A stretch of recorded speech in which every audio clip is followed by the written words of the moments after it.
2018 সনে একাদশ জাতীয় সংসদ নির্বাচনে ক্ষমতার অপব্যবহার, অপরাধমূলক অসদাচরণ, জালিয়াতি, দিনের ভোট রাতে করা এবং আর্থিক লেনদেনের মাধ্যমে সংসদ সদস্য নির্বাচনের প্রক্রিয়ার সাথে প্রশাসন, নির্বাচন কমিশনের সংশ্লিষ্ট কর্মকর্তা, পুলিশ, র্যাব, অন্যান্য আইনশৃঙ্খলা বাহিনীর সদস্য সহ সংশ্লিষ্ট সকলের বিরুদ্ধে অনুসন্ধানের সিদ্ধান্ত গৃহীত হয়েছে।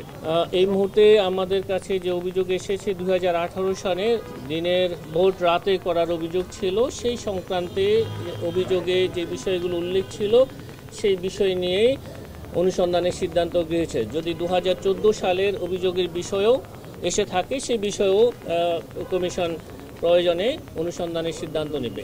আমরা এই সংক্রান্তে এটা অনুসন্ধান দল গঠন করা হয়েছে। অনুসন্ধান দল এখানে অগ্রাধিকার ভিত্তিতে অভিযোগের গুরুত্ব অনুযায়ী কাজগুলো করবেন এবং তারা ঠিক করবেন কোন কোন কাজ কিভাবে এবং কত দ্রুততম সময়ের মধ্যে অনুসন্ধান কাজ সম্পন্ন করা যায়, সেভাবে তারা তাদের কার্যক্রম পরিচালনা করবেন।